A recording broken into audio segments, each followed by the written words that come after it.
اس وقت اگر آپ انٹرنیشنل میڈیا کو دیکھیں تو خبریں اور تجزیے جو ہیں ان کا فوکس یہ ہے کہ یہ جو اس وقت مڈل ایسٹ میں ایک وار لائک سچویشن ہے، ایک کشیدگی ہے، اس کشیدگی کی وجہ سے پوری دنیا کی جو اکانومی ہے اس پہ منفی اثر پڑ رہا ہے۔ تو پاکستان کیونکہ ان پیس مذاکرات کا میزبان ہے، اور اگر مذاکرات کا دوسرا راؤنڈ ہوتا ہے اور پھر تیسرا بھی ہو جاتا ہے اور مذاکرات کامیاب ہو جاتے ہیں، تو پاکستان کو کیا فائدہ ہوگا؟ مشاہد صاحب، پاکستان کو آلریڈی دنیا میں عزت تو بہت مل گئی ہے، لیکن پاکستان کا عام آدمی جو ہے وہ یہ پوچھتا ہے کہ جی چلیں ٹھیک ہے جی، آپ کے وزیر اعظم کو اور باقی لوگوں کو بڑی عزت مل رہی ہے، ہمیں کیا ملے گا اگر ڈیل ہو جاتی ہے؟ دو ضمنی بات میں کر لوں۔ ایک تو یہ ہے کہ جو ملٹری انڈسٹریل کمپلیکس کی بات کی نا، اس کی نشاندہی پریزیڈنٹ جنرل آئزنہاور نے 17 جنوری 1961 کو کی تھی۔ جانس آخری سپیچ تھی اس کی، اور وہ جنرل تھا، 5 اسٹار جنرل ہے۔ وہ تو امریکہ میں فیلڈ مارشل نہیں ہوتا، وہ 5 اسٹار جنرل ہوتا ہے۔ تو یہ جنرل آئزنہاور، اس نے کہا تھا کہ ملٹری انڈسٹریل کمپلیکس ایک بن رہا ہے امریکہ میں، اس سے بچو۔ اور دوسرا، آج چائنا نے بھی اناؤنس کیا ہے کہ 4 نکاتی کہ آئندہ کے لیے امن اور سلامتی کے لیے نیا مشرقی وسطی میں کیا آرڈر ہونا چاہیے۔ تو یہ جو آپ بات کر رہے ہیں نا، بڑی امپورٹنٹ ہے۔ ایک تو یہ ہے کہ اس میں جو جنہوں نے سٹینڈ لیا ہے صحیح، ایک تو پاکستان نے اپنا سکہ جما دیا اسٹریٹجک حوالے سے، ایران کے ساتھ بھی، امریکہ کے ساتھ بھی، اور بیشتر خلیجی ممالک کے ساتھ بھی، اور مسلمان ممالک کے ساتھ۔ سو ایک ہماری جو مسلم مڈل پاور کی پوزیشن آ گئی ہے۔ دوسرا ہمارا رول آ گیا ہے، اب یہ بات ہو رہی ہے نیو آرڈر کی گلف میں۔ میں سمجھتا ہوں پاکستان اور ترکی جو ہے نا، اس خطے کی جو سلامتی کے ضامن ہو سکتے ہیں، اب وہ ادھر نہیں دیکھیں گے امریکہ کی طرف۔ تیسرا جو ہے، اتنی تباہی جو ہوئی ہے، اب اس میں ریکنسٹرکشن ہونی ہے۔ ریکنسٹرکشن کے لیے آپ کو لیبر کی ضرورت بھی پڑے گی، آپ کو انویسٹمنٹ کی ضرورت بھی پڑے گی، اور اب ان کو سمجھ آ گئی ہے کہ کون دوست ہے کون دشمن ہے، اور کون سا ملک ہے جو ریلائبل ہے، جو بات کرتا ہے وہ ڈیلیور کرتا ہے۔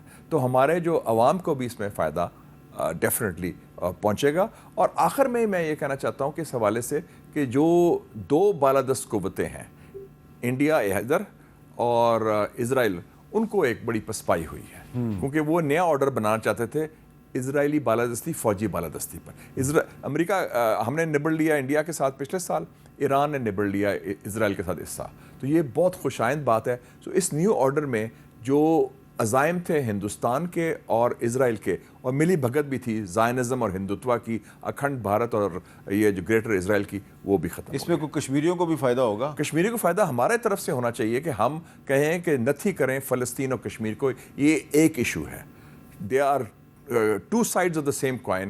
اس میں ہر رائٹ آف سیلف ڈٹرمنیشن، یہاں پہ پھر آ جاتی ہے نا علامہ اقبال کی فلسفی، وہ فلسطین اور کشمیر کو ایک ہی ایشو سمجھتے ہیں۔ ایک ہی، بالکل۔ تو وہ اس میں ہم تھوڑا سا، ہم بھی آواز اٹھائیں نا ان کے لیے۔ ہم ذرا، مجھے لگتا ہے کہ تھوڑا مدھم ہو جاتے ہیں، ذرا چکچراہٹ ہوتی ہے، کچھ چاکا ہو جاتا ہے۔ چاکا نہیں ہونا چاہیے، آپ کھل کے بات کریں، اپنے سٹینڈ لیں اس وقت۔ اچھا اعزاز چودھری صاحب، اگر ایران میں اور امریکہ میں ڈیل ہو جاتی ہے تو اس کا پاکستان کو کیا فائدہ ہوگا؟ اگر ایران پر سے پابندیاں ہٹ جاتی ہیں تو پاکستان کا کیا فائدہ ہے اس میں؟ میرا خیال ہے پاکستانیوں کے لیے سب سے زیادہ تو ایک مہنگائی کا طوفان ہے، وہ تھوڑا کم ہوگا، اور تیل کی قیمتوں میں میرے خیال میں کافی کمی آئے گی، وہ فائدہ ہوگا۔ لیکن میر صاحب، میں آج ایک بڑے معتبر ذرائع سے مجھے پتہ چلا کہ یہ جو سولر سلوشن کے لیے آئی پی پیز کے ساتھ جو معاہدے ریوائز ہونے کی بات ہو رہی ہے، وہ کافی آگے پہنچی ہے۔ اچھا، اور اگر یہ آئی پی پیز کا پھندا ہماری گردن سے نکل جاتا ہے کسی طریقے سے، تو آپ سولر سلوشن کی طرف بڑھ سکتے ہیں۔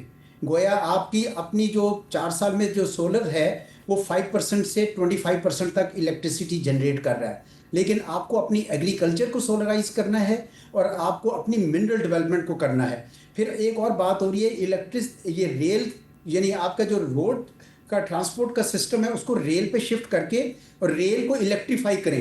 اور وہ مثال دے رہے تھے کہ بھارت کے اندر 99% ریلیں الیکٹریفائی ہوئی ہے۔ تو اس قسم کے منصوبے میرے خیال میں اگر آتے ہیں اور ہمیں مدد شامل ہوتی ہے، سعودی عرب کی بھی جو ان کا دورہ بھی ہو رہا ہے وزیر اعظم کا، اور ان کے فائنانس منسٹر بھی آئے تھے، تو میں سمجھتا ہوں کہ پاکستان کے لیے اقتصادی میدان میں مجھے کافی کامیابیاں نظر آ رہی ہیں، ان کا براہ راست فرق جو ہے نا عام آدمی کو ملے۔ اور میر صاحب، Iran pipeline, Iran pipeline بن جائے تو آپ کے 40% کاسٹ کم ہوگی، گیس سستی ملے گی، اور ایک اور چیز، بجلی سستی ہو جائے گی، اور ایک اور چیز، پاکستان ایران ترکی جو ٹرین کا ایک منصوبہ ہے، Absolutely. کیا آپ اگر اس کو ہم کامیاب بنا دیں تو یورپ جانے کے لیے ہم ٹرین کا استعمال نہیں شروع کر دیں گے؟ بالکل. اور ایک اور چیز نئی بڑی بات ہوئی ہے، ہمارا بارڈر ایران کے ساتھ کھلا رہا ہے. ہم نے ان کی امداد بھی کی ہیومینیٹیرین، ساتھ ہم نے گڈ سپلائی کرنے شروع کر دیے وایا ایران ٹو سینٹرل ایشیا.